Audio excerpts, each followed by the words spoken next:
ಮುಖ್ಯಮಂತ್ರಿಗಳು ಸನ್ಮಾನ್ಯ ಸಿದ್ದರಾಮಯ್ಯ ಸಾಹೇಬರು 4,09,549 ಕೋಟಿ ಗಾತ್ರದ ಒಂದು ಬಜೆಟ್ ಅನ್ನ ಮಂಡಿಸಿದ್ದಾರೆ. ಮೊದಲನೇ ಬಾರಿಗೆ 2012ನೇ ಇಸ್ವಿಯಲ್ಲಿ 1 ಲಕ್ಷ ಕೋಟಿ ಬಜೆಟ್ ಅನ್ನ ನಮ್ಮ ಸರ್ಕಾರದ ಮಾನ್ಯ ಯಡಿಯೂರಪ್ಪ ಸಾಹೇಬರು, ಸದಾನಂದ ಗೌಡ ಸಾಹೇಬರು ಮಂಡಿಸಿದ ನಂತರ 6 ವರ್ಷದ ನಂತರ 1 ಲಕ್ಷ ಕೋಟಿ ಬಜೆಟ್ 2 ಲಕ್ಷ ಆಯ್ತು 2018ನೇ ಇಸ್ವಿಯಲ್ಲಿ. ಅಲ್ಲಿಂದ 4 ವರ್ಷದ ನಂತರ 2 ಲಕ್ಷ ಕೋಟಿ ಇದ್ದಂತ ಬಜೆಟ್ 3 ಲಕ್ಷ ಕೋಟಿ ಆಯ್ತು. ಮಾನ್ಯ ಮುಖ್ಯಮಂತ್ರಿಗಳು 2ನೇ ಬಾರಿ ಮುಖ್ಯಮಂತ್ರಿಗಳಾದ ನಂತರ ಕೇವಲ 2 ವರ್ಷದಲ್ಲಿ 3 ಲಕ್ಷ ಇದ್ದಂತ ಬಜೆಟ್ ಗಾತ್ರ ಇವತ್ತು 4 ಲಕ್ಷ ಆಗಿದೆ. ಇದಕ್ಕೆ ಮುಖ್ಯವಾಗಿ ಎಲ್ಲರೂ ಹೇಳಿರೋ ಹಂಗೆ ಏನು ಸಾಲದ ಗಾತ್ರ ಎಷ್ಟು ಜಾಸ್ತಿ ಆಗಿದೆ ಅಂತ ಹೇಳಿದ್ದಾರೆ. ಮಾನ್ಯ ಆಡಳಿತ ಪಕ್ಷದ ಎಲ್ಲ ಕಾಂಗ್ರೆಸ್ನ ಶಾಸಕರು ಯಾವ ರೀತಿ ಫಿಸ್ಕಲ್ ನಾರ್ಮ್ಸ್ ಪ್ರಕಾರ ಸಾಲವನ್ನ ಮಾಡಿದ್ದಾರೆ ಅಂತ ಈ ಬಜೆಟ್ ಗಾತ್ರವನ್ನ ಜಸ್ಟಿಫೈ ಮಾಡಿದ್ದಾರೆ.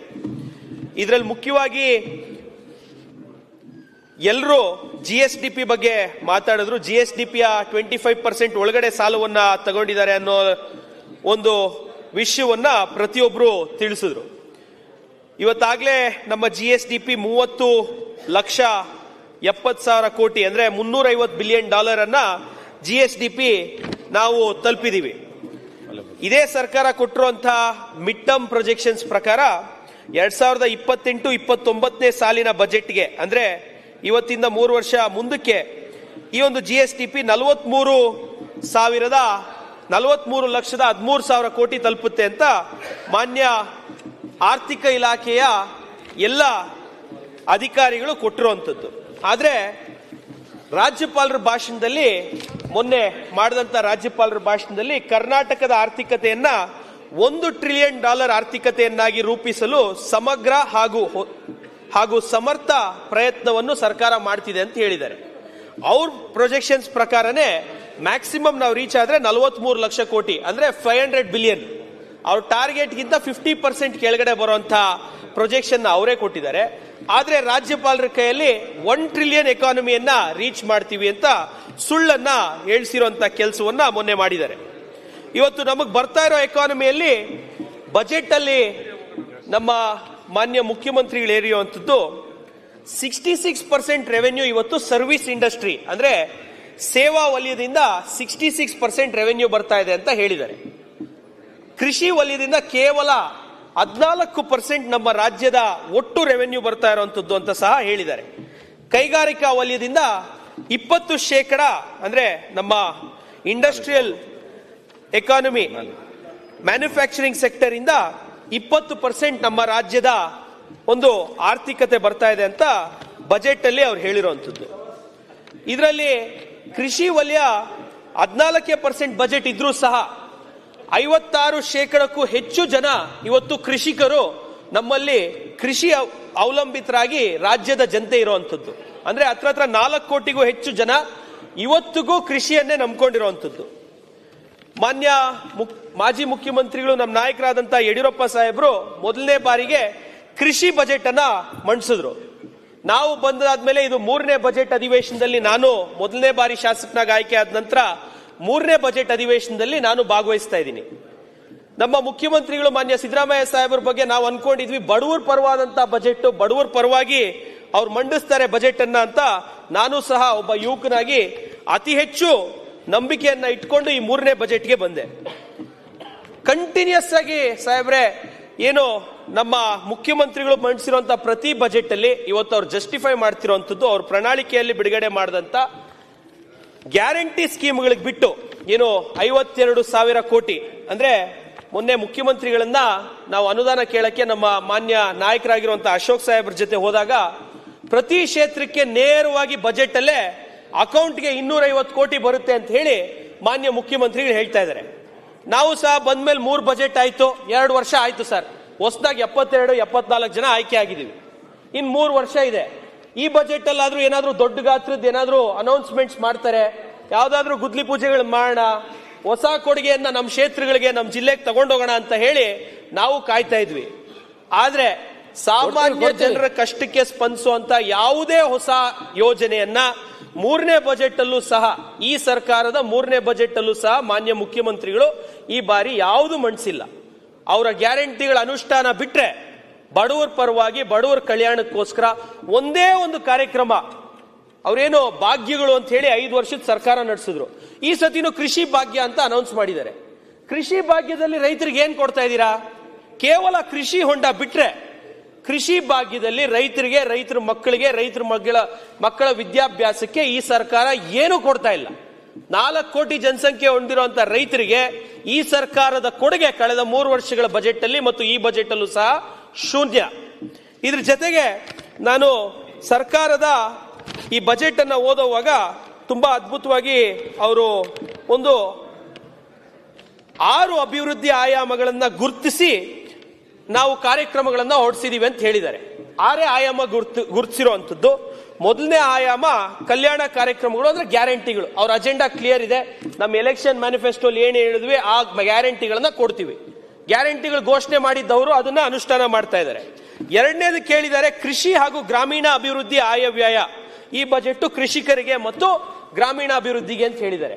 ಕೃಷಿಯಲ್ಲಿ ಒಂದು ಮುಖ್ಯವಾಗಿ ಹೇಳಿರುವಂತದ್ದು, ಪ್ರತಿದಿನ 1 ಕೋಟಿ ಲೀಟರ್ ಹಾಲನ್ನ KMF ತಗೊಂತಾ ಇದೆ ಅಂತ ಹೇಳಿ ಬಜೆಟ್ ಅಲ್ಲೂ ಹೇಳಿದ್ದಾರೆ ಮತ್ತು ರಾಜ್ಯಪಾಲರ ಭಾಷಣದಲ್ಲೂ ಹೇಳಿದ್ದಾರೆ. ನಾನು ಈ ಮೂಲಕ KMFಗೆ ಹಾಗೂ ಪಶುಸಂಗೋಪನಾ ಹಾಗೂ ಕೃಷಿ ಇಲಾಖೆಗೆ ಧನ್ಯವಾದಗಳನ್ನು ಸಲ್ಲಿಸ್ತೀನಿ. ಇವತ್ತು ರೈತರು ಹೆಮ್ಮೆಯಿಂದ ಸ್ವಾವಲಂಬಿಯಾಗಿ ಯಾರೋ ಮನೆಗೆ ಕೂಲಿ ಆಳುಗಳಾಗಿ ಹೋಗದೆ ಅವ್ರ ಮನೆಯಲ್ಲಿ ಇದ್ದಾರೆ ಅಂದ್ರೆ ಅದು KMF ನಿಂದ ಅವ್ರು ತಗೊಂತಾ ಇರೋ ಹಾಲಿಂದ ಮತ್ತು ಸರ್ಕಾರ ಕೊಡ್ತಿರುವಂತ 4 ರೂಪಾಯಿ ಪ್ರೋತ್ಸಾಹದಿಂದ. ಇದು ಬಿಟ್ರೆ 5 ರೂಪಾಯಿ. ಇದು ಬಿಟ್ರೆ ಯಾವುದೇ ಕಾರಣಕ್ಕೂ ಕೃಷಿಕರಿಗೆ ಈ ಬಜೆಟ್ ಅಲ್ಲಿ ಏನು ಕೊಟ್ಟಿಲ್ಲ. ಕೃಷಿ ಯಂತ್ರೋಪಕರಣಗಳ ಬಗ್ಗೆ ಈಗ GT ದೇವೇಗೌಡ ಸಾಹೇಬ್ರು ಹೇಳಿದ್ರು, ಅದನ್ನೊಂದು ಮೆನ್ಷನ್ ಮಾಡಿದ್ದಾರೆ. ಇವತ್ತು ಪಂಪ್ ಸೆಟ್ ಕೊಡ್ತಾ ಇರೋದು ಆಲ್ರೆಡಿ. ಮುಂಚಿನಿಂದಲೂ ಕೊಡ್ತಾ ಇದ್ರು, ಈಗಲೂ ಕೊಡ್ತಾ ಇದ್ದೀವಿ. ಹಾಲಿನ ದರ ಏರ್ಸಿದ್ರೆ ಇವರೆಲ್ಲ ಧರಣಿ ಮಾಡ್ತಾರೆ. 5 ರೂಪಾಯಿನ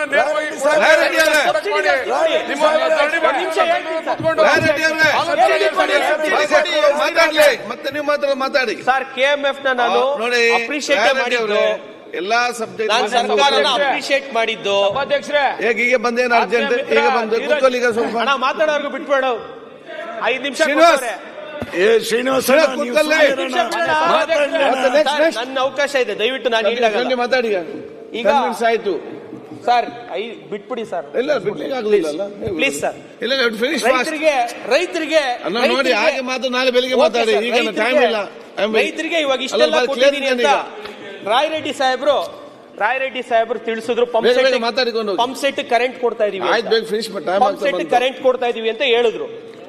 ರೈತರಿಗೆ ಏನ್ ಬೇಕು? ಒಂದು ನಿಮಿಷ, ಮೇಕ್ ಎ ಕರೆಕ್ಷನ್.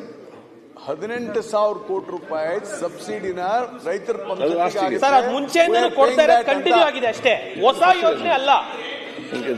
ಸಿದ್ದರಾಮಯ್ಯ ಸಾಹೇಬ್ರ ಹೊಸ ಯೋಜನೆ ಅಲ್ಲ, ಕಂಟಿನ್ಯೂಡ್ ಸ್ಕೀಮ್. ಹೊಸದು ಹಳೇದು ಮಾತಾಡ್ತಾ ಇಲ್ಲ. ಓಕೆ ಸರ್, ಮಾತಾಡ್ತೀನಿ ಸರ್ ಪ್ಲೀಸ್. ನಾನು ಹೊಸ ಯೋಜನೆಗಳ ಬಗ್ಗೆ ಹೇಳಿದೆ. ಮಾನ್ಯ ಸಭಾಧ್ಯಕ್ಷ, ಈಗ ರೈತರಿಗೆ ಮುಖ್ಯವಾಗಿ ಬೇಕಾಗಿರುವಂತದ್ದು ನೀರಾವರಿ. ಪ್ರತಿಯೊಬ್ರು ಉತ್ತರ ಕರ್ನಾಟಕ, ಕಿತ್ತೂರು ಕರ್ನಾಟಕ, ಹೈದರಾಬಾದ್ ಕರ್ನಾಟಕ ಎಲ್ಲ ಮಾತಾಡ್ತಾರೆ. ಬೆಂಗಳೂರು ಡಿವಿಷನ್ ಬಂದಿದ ತಕ್ಷಣ, ಮೈಸೂರು ಡಿವಿಷನ್ ಅಲ್ಲೂ ನದಿಗಳವೆ. ನಮ್ ಬೆಂಗಳೂರು ಡಿವಿಷನ್ ಬಂದಿದ ತಕ್ಷಣ ನಮ್ಗಿರೋ ನದಿಗಳು ಯಾವುದು? ವೃಷಭಾವತಿ, ಅರ್ಕಾವತಿ, ಏನಾಗಿದೆ ಹೇಮಾವತಿ, ಎಲ್ಲ ಚರಂಡಿಗಳಾಗಿದ್ದಾವೆ, ರಾಜಕಾಲುವೆಗಳಾಗಿದ್ದಾವೆ. ಬಿಟ್ರೆ ಒಂದೇ ಒಂದು ನದಿ, ಅದರಲ್ಲೂ ವಿಶೇಷವಾಗಿ ಬೆಂಗಳೂರು ಗ್ರಾಮಾಂತರ ಜಿಲ್ಲೆ. ಇವತ್ತು ನಮ್ಮ ಉಸ್ತುವಾರಿ ಸಚಿವರು ಮಾನ್ಯ KH ಮುನಿಯಪ್ಪ ಸಾಹೇಬರು ಸೀನಿಯರ್ ಇಲ್ಲಿದ್ದಾರೆ. ನಮ್ಮ ಶರತ್ ಅಣ್ಣವರು ಹೊಸಕೋಟೆ ಶಾಸಕರು ಇದ್ದಾರೆ, ನಮ್ಮ ನೆಲಮಂಗಲ ಶಾಸಕರು ಸೀನಣ್ಣವರು ಇದ್ದಾರೆ. ಇವತ್ತು ನೀರಾವರಿ ಯೋಜನೆ ಅಡಿಯಲ್ಲಿ 3 ವರ್ಷದಿಂದ ಏನು ನಮ್ಮ ಸರ್ಕಾರ ಕೊಟ್ಟಿಲ್ಲ. ಕೊಟ್ಟಿರುವಂತದ್ದೇನು? ಎರಡನೇ ಸೆಕೆಂಡರಿ ಟ್ರೀಟ್ಮೆಂಟ್ ಆಗಿರುವಂತ KC ವ್ಯಾಲಿ, HN ವ್ಯಾಲಿಗಳನ್ನ ಕೆರೆಗೆ ತುಂಬಿಸೋದ್ ಬಿಟ್ರೆ ಯಾವುದೇ ರೀತಿಯಾದಂತ ಏತ ನೀರಾವರಿ ಇಲ್ಲ. ಎತ್ತಿನೊಳೆ ಯೋಜನೆ ಮಾಡಬೇಕು ಅಂತ ಹೇಳಿ ಇವಾಗೇನು ಅಚೀವ್ಮೆಂಟ್ ನೀರಾವರಿ ಕೊಡ್ತಾ ಇಲ್ಲ. ಓಕೆ, ನೀರಾವರಿ ಬೇಡ. ಈಗ ಇಡೀ ರಾಜ್ಯದಲ್ಲಿ ಹೈಯೆಸ್ಟ್ ರಾಗಿ ಹೋದ ವರ್ಷ ರಾಗಿ ಖರೀದಿ ಮಾಡ್ತಾರೆ, ಸಂತೋಷ. ಹಾಲು 3 ಅವರ್ ನಮಗೆ ಏನು ಟೇಬಲ್ ಶೆಲ್ಫ್ ಲೈಫ್ ಇರೋದು ಹಾಲು, 3 ಅವರಲ್ಲಿ ಹಾಲು ಕೆಟ್ಟೋಗುತ್ತೆ. ರೈತ ಕರಿಯುವಂತ ಹಾಲು 3 ಅವರಲ್ಲಿ ನೀವು ಖರೀದಿ ಮಾಡ್ತೀರಾ 1 ಕೋಟಿ ಲೀಟರ್. ಕೃಷಿ ಇಲಾಖೆ ಮತ್ತು ನಮ್ಮ ಸಹಕಾರಿ ಇಲಾಖೆ ಇವತ್ತವರೆಗೂ ಏನು ರೈತರು ಬೆಳೆಯುವಂತ ರಾಗಿ ಇವತ್ತು ನೀವು ರೂಲ್ಸ್ ಮಾಡಿದೀರಾ, ಒಬ್ಬ ರೈತ ದೊಡ್ಡ ರೈತ ಆಗ್ಲಿ ಸಣ್ಣ ರೈತ ಆಗ್ಲಿ ಏನೇ ಆದ್ರೂ 20 ಕ್ವಿಂಟಾಲ್ ಮೇಲೆ ಹಾಕೋಂಗಿಲ್ಲ. 20 ಕ್ವಿಂಟಾಲ್ ಅಂದ್ರೆ ಎಷ್ಟು ಬರುತ್ತೆ ದುಡ್ಡು? 85,000 ರೂಪಾಯಿ 86,000 ರೂಪಾಯಿ ಬರುತ್ತೆ. ಒಬ್ಬ ರೈತ 85,000ದಲ್ಲಿ 86,000ದಲ್ಲಿ ಸ್ವಾವಲಂಬಿಯಾಗಿ ಹೆಂಗ್ ಜೀವನ ಮಾಡ್ತಾನೆ? 1 ಎಕರೆಗೆ 10 ಕ್ವಿಂಟಾಲ್ ಬೆಳೆಯಕ್ಕೆ 15ರಿಂದ 20,000 ಖರ್ಚಾಗುತ್ತೆ. ಇವತ್ತು ಕಟಾವು ಮಿಷಿನ್ ಸೇರಿ 15ರಿಂದ 20,000 ಖರ್ಚಾಗುತ್ತೆ. 2 ಎಕರೆಗೆ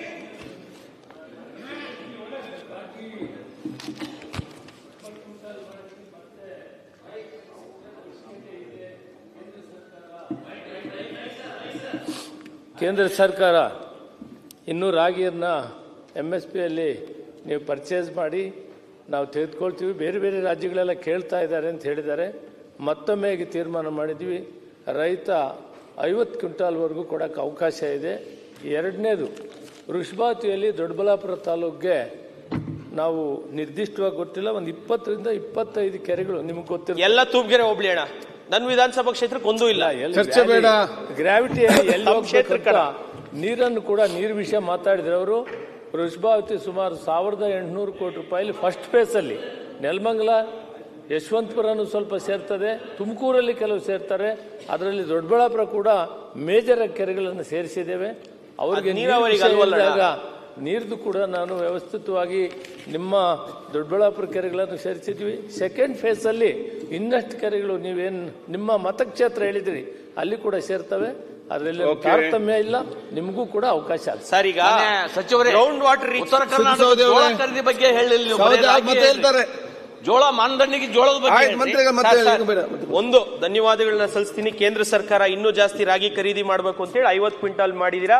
ಕ್ಷೇತ್ರದ ಜನತೆ ಪರವಾಗಿ ಕಳೆದ ವರ್ಷ ಹೈಯೆಸ್ಟ್ ರಾಗಿ ಇಡೀ ನಮ್ಮ ರಾಜ್ಯದಲ್ಲಿ ಹೈಯೆಸ್ಟ್ ರಾಗಿ ಹಾಕಿರೋದು ದೊಡ್ಡಬಳ್ಳಾಪುರ ತಾಲೂಕು. ಮಾನ್ಯ ಸಚಿವರು ಇರುವಂತಹ ಜಿಲ್ಲೆಯಿಂದನೇ ನಾವು ಹಾಕಿದೀವಿ. ಅದಕ್ಕೆ ಸಚಿವರಿಗೆ ಕೇಂದ್ರ ಸರ್ಕಾರಕ್ಕೆ ಧನ್ಯವಾದಗಳನ್ನ ಸಲ್ಲಿಸ್ತೀನಿ. ಅದ್ಭುತವಾದಂತಹ MSP 4,290 ರೂಪಾಯಿ ಕೊಡ್ತಾರೆ. ತುಂಬಾ ಧನ್ಯವಾದಗಳು ಸಚಿವರಿಗೆ ಮತ್ತು ಕೇಂದ್ರ ಸರ್ಕಾರಕ್ಕೂ. ನಾನು ರಾಗಿಗೆ 43 ರೂಪಾಯಿ ಬೆಲೆ ಕೊಡ್ತಿರೋದಕ್ಕೆ ಅವ್ರಿಗೆ ಧನ್ಯವಾದಗಳನ್ನ ಸಲ್ಲಿಸ್ತೀನಿ. 50 ಕ್ವಿಂಟಲ್ ಕೊಟ್ಟಿರೋದಕ್ಕೂ ಇವತ್ತೇ ಗೊತ್ತಾಗಿತ್ತು ಸರ್ ನಮಗೂ, ಅದಕ್ಕೂ ಧನ್ಯವಾದಗಳನ್ನ ಸಲ್ಲಿಸ್ತೀನಿ. ಈಗ ಸರ್ ಸಾಹೇಬ್ರು ಹೇಳಿದ್ರು ನೀರಾವರಿ ಯೋಜನೆ ಅಡಿಯಲ್ಲಿ ಕೆರೆ ತುಂಬಿಸ್ತಾ ಇದೀವಿ ಅಂತ. ಕೆರೆ ತುಂಬೋದು ಏನಕ್ಕೆ? ಗ್ರೌಂಡ್ ವಾಟರ್ ರೀಚಾರ್ಜ್ಗೆ. ರೈತರಿಗೆ ನೀರಾವರಿ ಏನ್ ಮಾಡಿದೀರಾ? ಕುಡಿಯಕ್ ನಮ್ಗೆ ಏನಾದ್ರೂ ಸಿಹಿ ನೀರು ಇದೆಯಾ ಸರ್? ಇಡೀ ಜಿಲ್ಲೆಯಲ್ಲಿ 1 ಡ್ರಾಪ್ ಸಿಹಿ ನೀರಿಲ್ಲ ಸರ್. ಪ್ರತಿಯೊಂದು 276 ಒಂದ್ ನಿಮಿಷ ಇರೋಣ ಸರ್. ತುಂಬಾ ಬೇಜಾರಾಗುವಂಥದ್ದು ನೀರಾವರಿ ಯೋಜನೆ ಬಗ್ಗೆ. ನಮ್ಮಿಂದ 100 ಕಿಲೋಮೀಟರ್ ದೂರ ಕಿಯಾ ಫ್ಯಾಕ್ಟರಿ ಇದೆ ಸರ್, ಹಿಂದೂಪುರ ಪೆನ್ಕೊಂಡ ಅಲ್ಲಿ ಕಿಯಾ ಫ್ಯಾಕ್ಟರಿ ಇದೆ. ಕಿಯಾ ಫ್ಯಾಕ್ಟರಿಗೆ ಎಲ್ಲಿಂದ ನೀರು ತಂದಿದ್ದಾರೆ? 280 ಕಿಲೋಮೀಟರ್ ದೂರ ಕೃಷ್ಣಾ ನದಿ, ಆಂಧ್ರ ಪ್ರದೇಶ್ಗೆ ಮತ್ತು ತೆಲಂಗಾಣಗೆ ಬಾರ್ಡರ್ ಇರುವಂತ ಕೃಷ್ಣಾ ನದಿಯಿಂದ 2016ನೇ ಇಸ್ವಿ, if I am not wrong, ಅದು ಲಾಂಚ್ ಆಗಿತ್ತು ಕಿಯಾ ಫ್ಯಾಕ್ಟರಿ. 2016ನೇ ಇಸ್ವಿಯಲ್ಲಿ ಲಾಂಚ್ ಆಗಿ 2018ಕ್ಕೆ 6 TMC 6 TMC ನೀರನ್ನ ಗೊಲ್ಲಪಲ್ಲಿ ರಿಸರ್ವಾಯರ್ಗೆ ಆಂಧ್ರ ಸರ್ಕಾರ ಕೊಡುತ್ತೆ ಕೇವಲ 2 ವರ್ಷದಲ್ಲಿ. ಮಾನ್ಯ ಸಾಹೇಬರು ಕೋಲಾರದಲ್ಲಿ ಇದ್ದಂಥವ್ರು ಈಗ ನಮ್ಮ ಜಿಲ್ಲೆಗೆ ಬಂದಿದ್ದಾರೆ. ಸಚಿವರಿಗೆ ನಾನು ಕೇಳ್ಕೊಳ್ಳುವಂಥದ್ದು, ನಮ್ಮ ಇಡೀ ಡ್ರಿಂಕಿಂಗ್ ಸಭಾಧ್ಯಕ್ಷರೇ, ಪಾಪ ನಮ್ ಧೀರಾಜು ಏನೇನೋ ಮಾತಾಡ್ತಾವ್ರೆ. ಅವ್ರ ಸರ್ಕಾರ ಎತ್ತಿನೊಳೆ ಯೋಜನೆ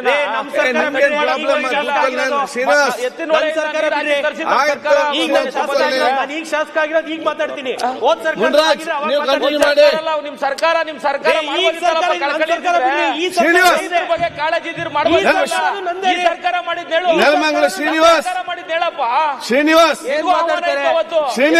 ರಾಜ್ಯ ತಂದಾಗ ನೋಡಿ, ನೀವು ಈಗ ಬಂದು ಅನ್ನಕಂತ ಮಾತಾಡಬೇಡಿ. ನೀವು ಕೂತ್ಕೊಳ್ಳಿ. ಕುಡಿಯೋ ನೀರ್ ಬಗ್ಗೆ ಈಗ ಬರ್ತೀರಿ ಮತ್ತೆ ಮಾತಾಡ್ತೀನಿ. ನೀವು ಯಾಕ್ರಿ ಹಿಂಗ್ ಮಾಡ್ತೀರಿ? ಸರಿ, ನಾನು ಒಂದು ಕೇಳೋಂಥದ್ದು, ಪ್ರತಿ ಸತಿ ವಿರೋಧ ಪಕ್ಷದವರು ನಮ್ಮ ನಾಯಕರನ್ನ ಕೇಳಿದ್ರೆ ಪರವಾಗಿಲ್ಲ. ನಾನು ಇವತ್ತು ಆಯ್ಕೆ ಆಗಿದ್ದೀನಿ, 2 ವರ್ಷ ಆಗೈತೆ. ನಿಮ್ ಸರ್ಕಾರ ಏನ್ ಮಾಡ್ತು? ಇದು ನಮ್ ಸರ್ಕಾರ ಸರ್. ಸಿದ್ದರಾಮಯ್ಯ ಸಾಹೇಬರು ನಮ್ಮ ಮುಖ್ಯಮಂತ್ರಿಗಳು, ಮಾನ್ಯ ಜಿಲ್ಲಾ ಉಸ್ತುವಾರಿ ಸಚಿವರು ನಮ್ಮ ಮಂತ್ರಿಗಳು. ಅವ್ರನ್ನೇ ಕೇಳಬೇಕು. ನಾನು ಎಲ್ಲಿ ಬಂದಿದ್ದೀನಿ ಸರ್ಕಾರನ ಹೇಳ್ತಾ ಇದ್ದೀನಿ. ಶ್ರೀನಿವಾಸ್, ಏನ್ ಸರ್ ಇದು? ನೀನು ಅಸೆಂಬ್ಲಿಗೆ ಬರುವುದೇ ಕಡಿಮೆ. ಈಗ ಬೆಳಿಗ್ಗೆಯಿಂದ ಇಲ್ಲೇ ಮಧ್ಯಾಹ್ನ ತನಕ ಬರ್ಲಿಲ್ಲ. ಮಧ್ಯಾಹ್ನ ಈಗ ಬಂದು ಕೂತ್ಕೊಂಡು ಕೂತ್ಕೊಳ್ಳಿ. ಈಗ ಬಂದು ತಲೆಗಂಟೆ ಮಾಡೋದು ಸರ್. ಕುಡಿಯೋ ನೀರು ಕೇಳಂಗಿಲ್ವಾ ಸರ್? ಏನ್ ಕೇಳ್ತಾ ಇದೀವಿ? ಕುಡಿಯೋ ನೀರು ಆಯ್ತು ಸರ್. 270 ಮಾನ್ಯ ಸಚಿವರಿಗೂ ಗೊತ್ತು. 270 ಏನಾದ್ರು ಮಾತಾಡ್ಬೇಕಣ್ಣ? ಇಲ್ಲ ಮತ್ತೆ continue ಮಾಡಿ. ಇಲ್ಲ. ಅಲ್ಲ ಮತ್ತೆ ಹೇಳಿ ನೋಡಿ, ಆಗಿಲ್ಲ ಸಚಿವರೇ, ಈಗ ಬಜೆಟ್ ಬಗ್ಗೆ ಮಾತಾಡ್ತಾರೆ. ಶಾಸಕರನ್ನೇ ಜೊತೆಯಲ್ಲಿ ಇಟ್ಕೊಂಡು 2-3 ಮೀಟಿಂಗ್ ಮಾಡಿ ದೊಡ್ಡಬಳ್ಳಾಪುರದಲ್ಲಿ ಬಸಟ್ಟಹಳ್ಳಿ ಹತ್ರ ತೊಂದರೆ ಆಗಿ 10 ಗ್ರಾಮಗಳಿಗೆ ತೊಂದರೆ ಆಗಿರುವಾಗ ಅವ್ರನ್ನೇ ಜೊತೆಯಲ್ಲಿ ಇಟ್ಕೊಂಡು ನಾವು ಜಕ್ಕಲ್ಮಡ್ಗಿಂದ ನೇರವಾಗಿ ಕುಡಿಯೋ ನೀರನ್ನು ವ್ಯವಸ್ಥೆ ಮಾಡಿದ್ದೀವಿ. ಅದಲ್ಲದೆ 5 ಕಿಲೋಮೀಟರ್ ಇಂದ ಆಚೆ ಹೋಗಿ ಒಂದು ನೀರು ಕುಡಿಯೋ ನೀರನ್ನ ಮಾಡಿ ಅದನ್ನು ಮಾಡಿದ್ದೇವೆ. ಎತ್ತಿನ ವೇಳೆ ಆದಷ್ಟು ಬೇಗ ಬರ್ತದೆ. ಉಪಮುಖ್ಯಮಂತ್ರಿಗಳು ಟಾಪ್ ಪ್ರಯಾರಿಟಿ ಕೊಟ್ಟಿದ್ದಾರೆ. ನಮಗೆಲ್ಲ ಬಯಲು ಸೀಮೆ, ಕೋಲಾರ, ಚಿಕ್ಕಬಳ್ಳಾಪುರ, ಬೆಂಗಳೂರು ಗ್ರಾಮಾಂತರ ಇವೆಲ್ಲಕ್ಕೂ ಕೂಡ, ಮತ್ತು ಹಾಸನ ಆಗಲಿ ಮತ್ತು ತುಮಕೂರಾಗಲಿ, ಚಿತ್ರದುರ್ಗ, ಈ ಬಯಲುಸೀಮೆ ಪ್ರದೇಶಗಳಲ್ಲಿ ಕುಡಿಯೋ ನೀರಿಗೆ ಮೊದಲು ಕೊಡಬೇಕು. ಕೆರೆಗಳಿಗೆ ತುಂಬಿಸೋದಕ್ಕಿಂತ ಮೊದಲು ಎತ್ತಿನ ಹೊಳೆ ನೀರನ್ನು ಬಾರ್ಡ್ರು ಕೋಲಾರಕ್ಕೆ ಬರುವಂಥದ್ದನ್ನು ಮಾಡಬೇಕು ಅಂತ ಹೇಳಿದಾಗ ಅವರು ಆಶ್ವಾಸನೆ ಕೊಟ್ಟಿದ್ದಾರೆ. ಆದಷ್ಟು ಬೇಗ ಕುಡಿಯೋ ನೀರು ಪ್ರಾಬ್ಲಮ್ ಸಾಲ್ವ್ ಮಾಡ್ತೀವಿ ಅನ್ನೋ ಮಾತನ್ನು ಹೇಳ್ತಾ, ಮಾನ್ಯ ಶಾಸಕರು ಜೋಳದ ಬಗ್ಗೆ ಒಂದು ಮಾತು ಹೇಳಿದ್ರು, ಕ್ಲಾರಿಫೈ ಮಾಡ್ತೀನಿ. ಜೋಳ ಈಗ ಹಂತ ಹಂತವಾಗಿ 1 ಲಕ್ಷ ಮೆಟ್ರಿಕ್ ಟನ್ ಮೊದಲಿತ್ತು, ಈಗ 1 ಲಕ್ಷ ಮೆಟ್ರಿಕ್ ಟನ್ ತೆಗೆದುಕೊಳ್ಳೋಕ್ಕೆ ಕೇಂದ್ರ ಸರ್ಕಾರ ಅನುಮತಿ ಕೊಟ್ಟಿದೆ. ಜೋಳದ ಪ್ರಾಬ್ಲಮ್ ಏನಿದೆ ಅಂದರೆ 3 ತಿಂಗಳಾಗ್ಬಿಟ್ರೆ ನುಸಿ ಹುಳ ಬಿಡ್ತದೆ. ಅದಕ್ಕೆ ನಾವು ಸರ್ಕಾರಕ್ಕೆ ಅನುಮತಿ ಬರೆದಿದ್ದೀವಿ, ಕೇಂದ್ರ ಸರ್ಕಾರಕ್ಕೆ. ನಾವು ಏನು ಶೇಖರಣೆ ಮಾಡ್ತೀವಿ, ಶೇಖರಣೆ ಮಾಡಿದ್ದು 1 ತಿಂಗಳಾಗ್ತಾನೆ ನಮಗೆ ನಾವು ಡಿಸ್ಪರ್ಸ್ ಮಾಡಕ್ಕೆ ಕೊಟ್ಟರೆ ಅದು 3-4 ತಿಂಗಳಲ್ಲಿ ಡಿಸ್ಪರ್ಸ್ ಮಾಡಿದ್ರೆ ನುಸಿ ಹುಳ ಬೀಳೋದಿಲ್ಲ ಅಂತ ಅದಕ್ಕೂ ಕೂಡ ಪತ್ರ ಬರೆದಿದ್ದೀವಿ. ಆ ನುಸಿ ಹುಳ ಬೀಳೋದಕ್ಕೆ ಅವಕಾಶ ಕೊಡೋದಿಲ್ಲ. ಅದನ್ನು ಮತ್ತೆ ಶೀಘ್ರದಲ್ಲೇ ವಿತರಣೆ ಮಾಡುವಂಥ ಏರ್ಪಾಡುಗಳು ಕೂಡ ಮಾಡ್ಕೊಂಡಿದ್ದೀವಿ. ಎತ್ತಿನೊಳೆದು ಅದಕ್ಕೆ ರಿಪ್ಲೈ ಮಾಡಿ, ನಿಮ್ಗೆ ಪ್ರಶ್ನೆ ಕಂಟಿನ್ಯೂ ಮಾಡಿ. ಏನ್ ರೈತರ ಬಗ್ಗೆ ಮಾತಾಡ್ಬೋದು, ನಿಮ್ಮ ಡಿಸ್ಟ್ರಿಕ್ಟ್ ಮಿಜೋದು ಯಾವ ಹೋಗಿ ಮಾತಾಡ್ಬೋದು. ನಿಮ್ಗೆ ಈಗ ಏನಾಗ್ಬೇಕು, ಕುಡಿಯೋ ನೀರು ಕೇಳಬಾರ್ದ ಸರ್? ಮಾತಾಡಿ, ಕಂಟಿನ್ಯೂ ಮಾಡಿ. ಈಗ ಬಜೆಟ್ ಅಲ್ಲಿ ಬೆಂಗಳೂರಿಗೆ 1 ಲಕ್ಷ ಕೋಟಿ ಇದೆ ಅಂತ ಹೇಳಿ ನಮ್ಮ ಮಾನ್ಯ ಉಪಮುಖ್ಯಮಂತ್ರಿಗಳು ಹೇಳಿದ್ರು, ನಮ್ಮ ಶರತ್ತಣ್ಣನು ಅವ್ರು ಮಾತಾಡುವಾಗ ಹೇಳಿದ್ರು. ಬಿಯಾಂಡ್ ಬೆಂಗಳೂರು ಅಂತ ಘೋಷಣೆ ಮಾಡಿದ್ದಾರೆ ಸರ್. ಬಿಯಾಂಡ್ ಬೆಂಗಳೂರು ಅಂತ, ಬ್ರ್ಯಾಂಡ್ ಬೆಂಗಳೂರು ಬಿಟ್ಟು ಬಿಯಾಂಡ್ ಬೆಂಗಳೂರು ಅನ್ನೋ, ಬಿಯಾಂಡ್ ಬೆಂಗಳೂರು ಐತಣ್ಣ, ಬಿಯಾಂಡ್ ಬೆಂಗಳೂರು ಇದೆ. ಬಿಯಾಂಡ್ ಬೆಂಗಳೂರು ನೀವು ಡೆವಲಪ್ ಮಾಡಬೇಕು ಅಂದ್ರೆ ಒಳ್ಳೆ ಇನಿಷಿಯೇಟಿವ್ ತಗೊಂಡಿದ್ದೀರಾ. ನಮ್ಮಲ್ಲಿ ಕೈಗಾರಿಕಾ ವಲಯ ಇನ್ನೂ 20% ಇದೆ, ಓನ್ಲಿ 11% ಜಾಬ್ಸ್ ಇದೆ. ಇವತ್ತು ಯುವಕರಿಗೆ ಉದ್ಯೋಗ ಅವಕಾಶ ಸಿಗಬೇಕು ಅಂದ್ರೆ ಅದು ಕೇವಲ ಮ್ಯಾನುಫ್ಯಾಕ್ಚರಿಂಗ್ ಸೆಕ್ಟರ್ ಮಾತ್ರ ಆಗೋದು, ಕೇವಲ ಮ್ಯಾನುಫ್ಯಾಕ್ಚರಿಂಗ್ ಸೆಕ್ಟರ್. ನಾನು ಒಬ್ಬ ನಮ್ಮ ಪಾರ್ಟಿಯಲ್ಲಿ ಯುವ ಘಟಕದ ಅಧ್ಯಕ್ಷ ಸರ್. ಯುವಕರಿಗೆ ಇವಾಗ ಎಷ್ಟು ಜನಕ್ಕೆ 2 ವರ್ಷದಲ್ಲಿ ಕೆಲಸ ಕೊಟ್ಟಿದ್ದಾರೆ ಸರ್? ನ್ಯೂ ಇಂಡಸ್ಟ್ರಿ ಪಾಲಿಸಿ ತಂದಿದ್ದೀರಾ. ನ್ಯೂ ಇಂಡಸ್ಟ್ರಿ ಪಾಲಿಸಿಗೆ ನಾನು ಅಪ್ರಿಷಿಯೇಟ್ ಮಾಡ್ತೀನಿ. ನ್ಯೂ ಇಂಡಸ್ಟ್ರಿಯಲ್ ಪಾಲಿಸಿ 2025 to 2030 ತಂದಿದ್ದೀರಾ. ಕಳೆದ ವರ್ಷ ಬಜೆಟ್ ಅಲ್ಲೂ ಹೇಳಿದ್ರಿ 20 ಲಕ್ಷ ಕೆಲಸ ಕೊಡ್ತೀವಿ ಅಂತ. ಯುವ ನಿಧಿ ಅಂತ ಹೇಳಿ ನಿಮ್ ಗ್ಯಾರಂಟಿ ಸ್ಕೀಮ್ ನರೇಂದ್ರ ಮೋದಿ ನೀವು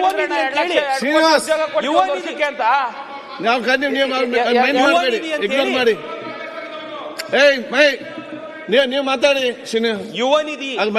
ಯುವ ನಿಧಿ ಅಂತ ಹೇಳಿ ಒಂದು ಸ್ಕೀಮ್ಸ್ ತಂದಿದ್ದಾರೆ. ಅದರಲ್ಲಿ 2,36,000 ಜನ ಏನೋ ಎನ್ರೋಲ್ ಆಗಿದ್ದಾರೆ ಅಂತ ಮಾಹಿತಿಯನ್ನ ಕೊಟ್ಟಿದ್ದಾರೆ ಸರ್. ಈಗ ಪ್ರತಿ ವರ್ಷ ನಮ್ಮ ಗೌರ್ಮೆಂಟ್ ಕಾಲೇಜುಗಳಲ್ಲಿ ಎಷ್ಟು ಲಕ್ಷ ಜನ ವಿದ್ಯಾರ್ಥಿಗಳು ಹೈಯರ್ ಎಜುಕೇಶನ್ ಇಂದ ಗ್ರಾಜುಯೇಟ್ ಆಗ್ತಾ ಇದ್ದಾರೆ? ಈಗ 2023ನೇ ಇಸ್ವಿವರೆಗೂ ಕೇಂದ್ರ ಸರ್ಕಾರ ಇವಾಗ ಕೈಗಾರಿಕಾ ಇಲಾಖೆಯಲ್ಲಿ ಸೃಷ್ಟಿ ಮಾಡಬೇಕು ಅಂತ ಹೇಳಿ ರಾಜ್ಯ ಸರ್ಕಾರದ ಇನಿಷಿಯೇಟಿವ್ ಇದೆ. ನಾನು ಅಪ್ರಿಷಿಯೇಟ್ ಮಾಡ್ತೀನಿ. 20 ಲಕ್ಷ ಜಾಬ್ ಮಾಡಬೇಕು ಅಂತಿದೆ, ಅದನ್ನ ಅಪ್ರಿಷಿಯೇಟ್ ಮಾಡ್ತೀನಿ. ಅವಾಗಲೇ ಫಾಕ್ಸ್ಕಾನ್ ಬಗ್ಗೆ ರಂಗನಾಥಣ್ಣ ಮಾತಾಡಿದ್ರು, ಅದಕ್ಕೆ ಬರ್ತೀನಿ. ಕನ್ಕ್ಲೂಡ್ ಮಾಡಿ ಪ್ಲೀಸ್. ಒಟ್ಟು PF ಹೋಲ್ಡರ್ಸ್ ಎಷ್ಟು ಜನ ಇದ್ರು ಸರ್? ಮಾರ್ಚ್ 2023ಗೆ ಒಟ್ಟು PF ಹೋಲ್ಡರ್ಸ್ 49,94,712 ಇದ್ರು sir. Employee state insurance policy, employee state insurance scheme ESIC ಅಲ್ಲಿ 23,83,920 ಜನ ಮಾರ್ಚ್ 2023 ವರೆಗೂ ಇದ್ರು ಸರ್. ಇವರೆಲ್ಲರೂ ಫ್ಯಾಕ್ಟರಿಗಳಿಗೆ ಏನ್ ಮ್ಯಾನುಫ್ಯಾಕ್ಚರಿಂಗ್ ಸೆಕ್ಟರ್ ಕೆಲಸ ಹೋಗೋರು. ಲಾಸ್ಟ್ 2 ವರ್ಷದಲ್ಲಿ ಎಷ್ಟು ಜಾಸ್ತಿ ಆಗಿದೆ ಸರ್ PF ಹೋಲ್ಡರ್ಸ್?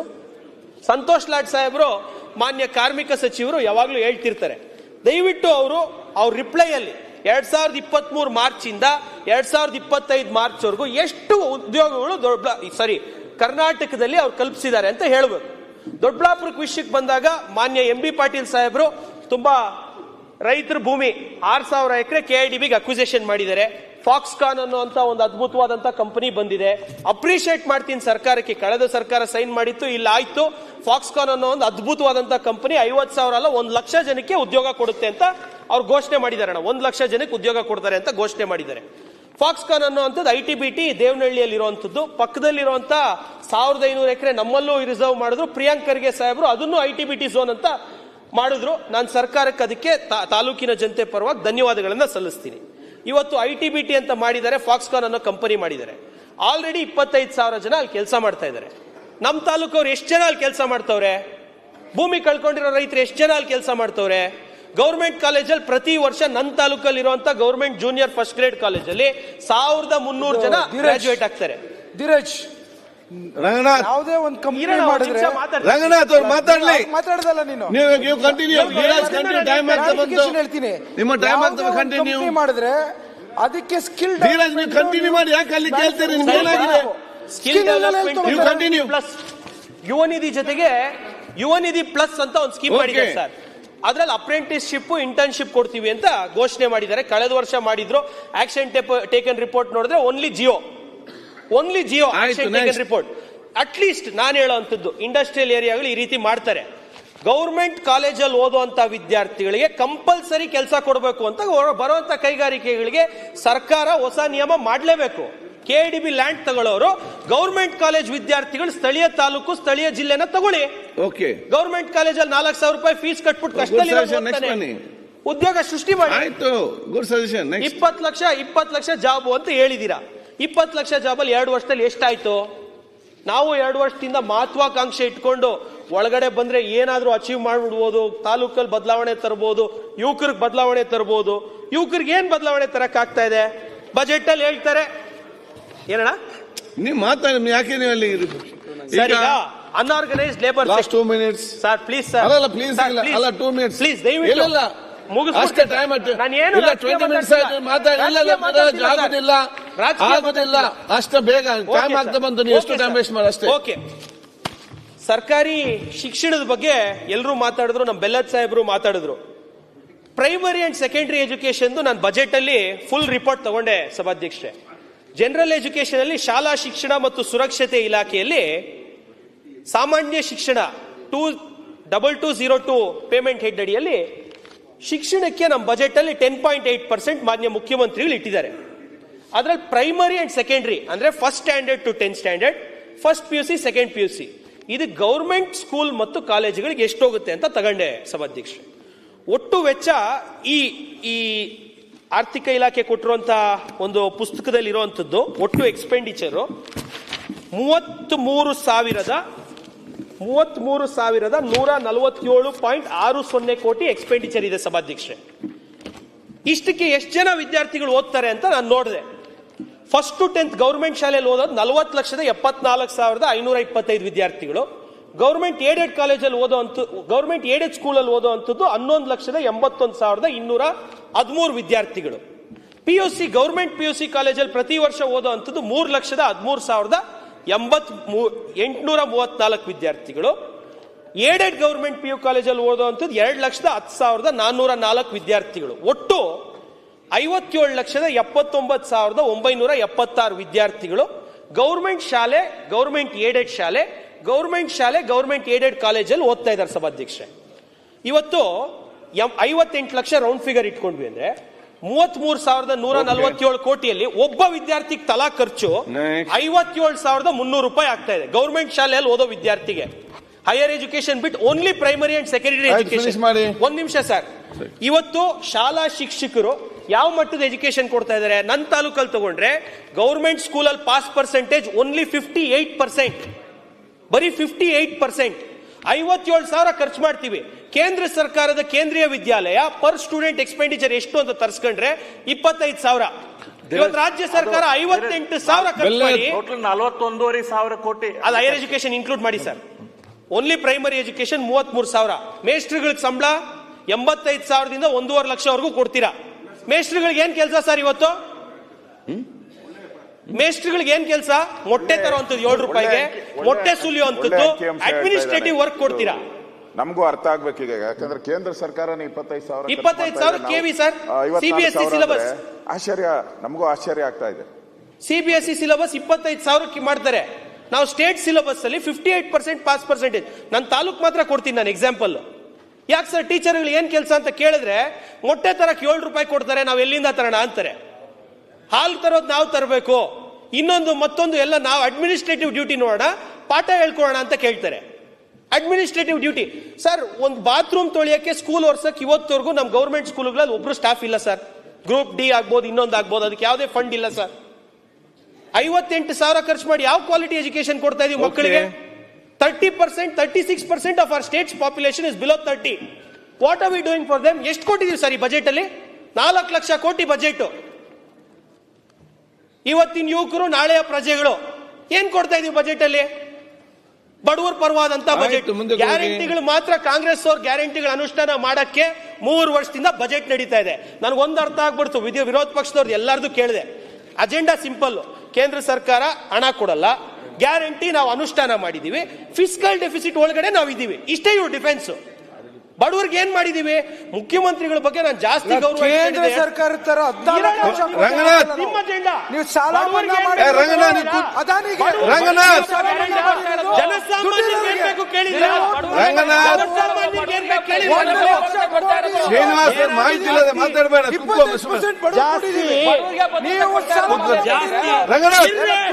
ನಾವು ಮಾತಾಡ್ತೀವಿ, ನೀವು ಮಾತಾಡಿದೀರಾ ಸರ್?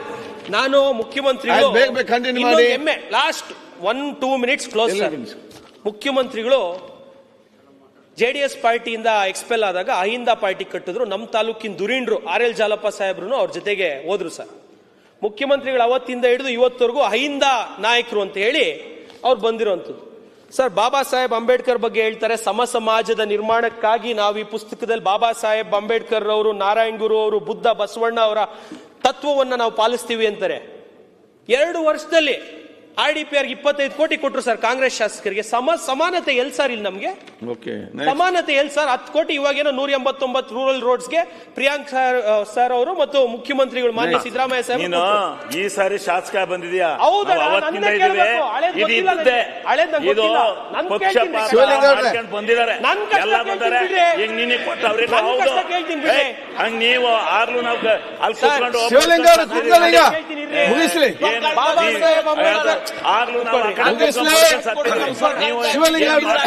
ನೀವೆಲ್ಲ ಈಗ ಬಂದ್ಬಿಟ್ಟು 25,000 ಕೊಡ್ತಾರೆ ಅಂದ್ರೆ ಎಲ್ಲ ಮಾಡ್ತಾರೆ. ಹೊಡಿಬೇಡ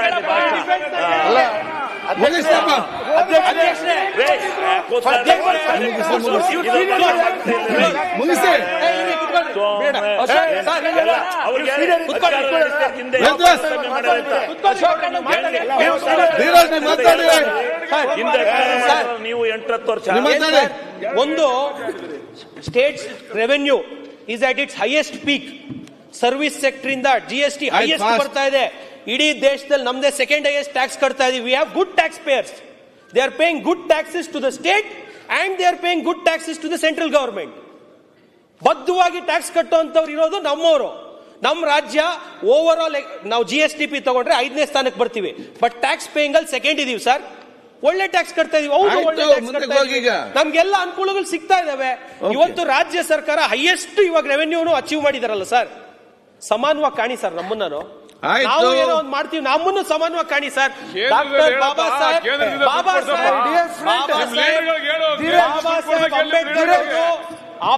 ಸಾಹೇಬ್ ಅಂಬೇಡ್ಕರ್ ಕೊಟ್ಟಿರುವಂತ ಸಂವಿಧಾನದ ಅಡಿಯಲ್ಲಿ ಬಾಬಾ ಸಾಹೇಬ್ ಅಂಬೇಡ್ಕರ್ ಕೊಟ್ಟಿರುವಂತ ಸಂವಿಧಾನದ ಅಡಿಯಲ್ಲಿ ಬಾಬಾ ಸಾಹೇಬ್ ಅಂಬೇಡ್ಕರ್ ಕೊಟ್ಟಿರುವಂತ ಸಂವಿಧಾನದ ಅಡಿಯಲ್ಲಿ ಇವತ್ತು ನಮ್ಮ ರಂಗಣ್ಣ ಹೇಳಿದ್ರು, ಒಂದು ಕುರುಬ ಸಮುದಾಯದಿಂದ ಬಂದಿರುವಂತ ಕುರುಗಾಯಿ ಇವತ್ತು ರಾಜ್ಯದ ಮುಖ್ಯಮಂತ್ರಿಗಳಾಗಿದ್ದಾರೆ ಅಂತ. ಅವ್ರು ಕೊಟ್ಟಿರುವಂತ ಸಂವಿಧಾನದ ಅಡಿಯಲ್ಲಿ ನಾನೊಬ್ಬ ಅದೇ ಹೇಳಿದ್ದು. ಅದೇ ರೀತಿಯಲ್ಲಿ ನಾನು ಸಹ ಒಂದು ಹಿಂದುಳಿದ ವರ್ಗದ ಒಂದು ಅಲೆಮಾರಿ ಜನಾಂಗದಿಂದ ಬಂದಿರೋ ಒಂದು ಯುವಕ ಇವತ್ತು ಆಗಿದ್ದೀನಿ ಅಂದ್ರೆ ಬಾಬಾ ಸಾಹೇಬ್ ಅಂಬೇಡ್ಕರ್ ಅವರು ಕೊಟ್ಟಿರುವಂತ ಸಂವಿಧಾನ, ನನ್ನ ಭಾರತೀಯ ಜನತಾ ಪಾರ್ಟಿ ದೊಡ್ಡಬಳ್ಳಾಪುರ ತಾಲೂಕಿನ ಜನತೆ ಇವತ್ತು ಬಾಬಾ ಸಾಹೇಬ್ ಅಂಬೇಡ್ಕರ್ ಅವ್ರ ಬಗ್ಗೆ ತುಂಬಾ ಚೆನ್ನಾಗಿ ಮಾತಾಡ್ತಾರೆ. ಬಜೆಟ್ ಪುಸ್ತಕದಲ್ಲಿ ಸುಮ್ಮನೆ SCP TSP ಓದೋಣ ಅಂತ ಹೇಳ್ತಾರೆ.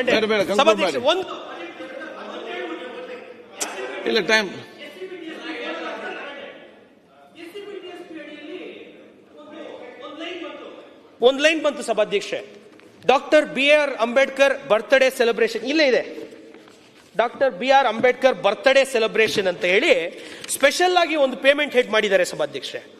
ನಾನಿನ್ನ ಅಂಬೇಡ್ಕರ್ ಜಯಂತಿ ತುಂಬಾ ಚೆನ್ನಾಗಿ ಮಾಡ್ತಾರೆ, ಟಿಪ್ಪು ಜಯಂತಿನೇ ಇಷ್ಟು ಜೋರಾಗಿ ಇಷ್ಟು ವಿಜೃಂಭಣೆಯಿಂದ ಮಾಡೋರು ಅಂತ ನೋಡಿದ್ರೆ 3.5 ಲಕ್ಷ ಇಟ್ಟವ್ರು ಸಭಾಧ್ಯಕ್ಷೆ. 3.5 ಲಕ್ಷ ಬಾಬಾ ಸಾಹೇಬ್ ಅಂಬೇಡ್ಕರ್ ಅವರ ಹುಟ್ಟುಹಬ್ಬವನ್ನ ಆಚರಿಸಲಿಕ್ಕೆ ಇದೇ ಬಜೆಟ್ ಪುಸ್ತಕದಲ್ಲಿ ಅಧಿಕಾರಿಗಳು ಕೊಟ್ಟಿರೋದ್ರಲ್ಲಿ 3.5 lakh. ಆಯ್ತು, ನೆಕ್ಸ್ಟ್. ಹಿಂದುಳಿದ ಸಮುದಾಯಗಳಿಗೆ ಏನೋ ಮಾಡ್ತಾರೆ. ನಿನ್ನೆ ಮಾತಾಡೋ ಮೋಸ್ಟ್ಲಿ ಶಿವಲಿಂಗೇಗೌಡರು ಯಾರೋ ಹೇಳಿದ್ರು 40 ರಿಂದ 45 ಲಕ್ಷ ಅಲೆಮಾರಿ ಅರೆ ಅಲೆಮಾರಿ ಜನಾಂಗದವ್ರು ಇದ್ದಾರೆ ಅಂತ. ಎಷ್ಟಿಟ್ಟಿದ್ದಾರೆ ನೊಮ್ಯಾಡಿಕ್ ಸೆಮಿ ನೊಮ್ಯಾಡಿಕ್ ಟ್ರೈಬ್ಸ್ಗೆ? ಎಷ್ಟಿಟ್ಟಿದ್ದಾರೆ? ಯಾವ್ಯಾವ ಇದಾವೆ ನಿಗಮಗಳು? ಏನ್ ನಿಗಮಗಳಿಗೆ ಏನ್ ಕೊಟ್ಟಿದ್ದಾರೆ ಇವರು? ನಾವು ಕಾಯ್ತಾ ಇದೀವಿ. ಹೌದಪ್ಪ, ಹಿಂದುಳಿದಂತ ಮುಖ್ಯಮಂತ್ರಿಗಳು ನಮ್ಮ ಜೀವನ ಬದಲಾಗ್ಬಿಡುತ್ತೆ, ನಾವು ಎಲ್ಲ ಕಂಡುಬಿಡ್ತೀವಿ ಈಗ ಅಂತ ಏನ್ ಕೊಟ್ಟಿದ್ದಾರೆ ಸರ್? ಒಂದ್ ನಿಮಿಷ ಹೇಳ್ಬಿಟ್ಟು ಮುಗಿಸ್ಬಿಡ್ತೀನಿ ಅಧ್ಯಕ್ಷರೇ. ಇರಿ ಸರ್, ಇಲ್ಲಿ ಕೊಡೋದು ಮಾತಾಡ್ತಾ ಇದೀನಿ. ಹಿಂದಿನ ಸರ್ಕಾರದಲ್ಲಿ ಅನುದಾನ ಕೊಟ್ಟಿರಲಿಲ್ಲ.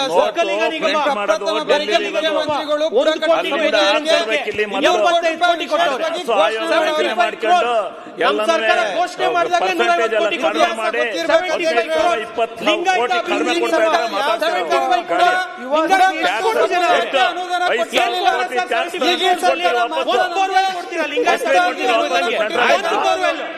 ಒಂದೇ ನೀವು ಸೆಂಟ್ರಲ್ ಕನ್ಕ್ಲೂಡ್ ಮಾಡಿ ಅದನ್ನು. ಆರ್ಯ ವೈಶ್ಯ ಅಭಿವೃದ್ಧಿ ನಿಗಮ ಶೂನ್ಯ. ಆಯ್ತು. ಉಪ್ಪಾರ ಅಭಿವೃದ್ಧಿ ನಿಗಮ ಶೂನ್ಯ. ಸಂಗೊಳ್ಳಿ ರಾಯಣ್ಣ ಅಭಿವೃದ್ಧಿ ಪ್ರಾಧಿಕಾರ 25 ಲಕ್ಷ. ಮಡಿವಾಳ ಮಾಚಿದೇವ ಅಭಿವೃದ್ಧಿ ಪ್ರಾಧಿಕಾರ ಶೂನ್ಯ. ಅಂಬಿಗರ ಚೌಡಯ್ಯ ಅಭಿವೃದ್ಧಿ ಪ್ರಾಧಿಕಾರ ಶೂನ್ಯ. ಕುಂಬಾರ ಅಭಿವೃದ್ಧಿ ಪ್ರಾಧಿಕಾರ ಶೂನ್ಯ. ವಿಶ್ವಕರ್ಮ ಅಭಿವೃದ್ಧಿ ಪ್ರಾಧಿಕಾರ ಶೂನ್ಯ. ಅಡಪದ ಅಭಿವೃದ್ಧಿ ಪ್ರಾಧಿಕಾರ ಶೂನ್ಯ. ತಿಗಳ ಅಭಿವೃದ್ಧಿ ಪ್ರಾಧಿಕಾರ ಶೂನ್ಯ. ಬಲಿಜ ಅಭಿವೃದ್ಧಿ ಪ್ರಾಧಿಕಾರ ಶೂನ್ಯ. ಏನ್ ಕೊಟ್ಟಿದೆ? ಕಾರ್ಕಳ ಅಭಿವೃದ್ಧಿ ಪ್ರಾಧಿಕಾರ ಶೂನ್ಯ. ಯಾಕೆ ನೀವೆಲ್ಲ ಮಾತಾಡಿದ್ರೆ? ಏನ್ ಕೊಟ್ಟಿದ್ದೀರಾ? ಹೇಳಿ ನಂಗೆ ಏನ್ ಕೊಟ್ಟಿದ್ದೀರಾ? ಕನ್ಕ್ಲೂಡ್ ಮಾಡಿ, ಕನ್ಕ್ಲೂಡ್ ಮಾಡಿ.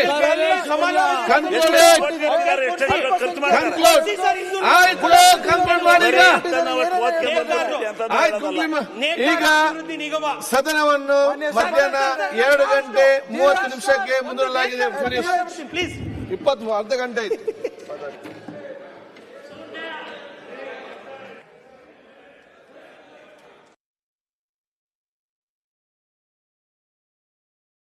ಹೆಚ್ಚಿನ ವಿಡಿಯೋಗಳಿಗೆ ಪ್ರತಿಧ್ವನಿ ಯೂಟ್ಯೂಬ್ ಚಾನೆಲ್ ಸಬ್ಸ್ಕ್ರೈಬ್ ಮಾಡಿ, ಬೆಲ್ ಐಕಾನ್ ಕ್ಲಿಕ್ ಮಾಡಿ.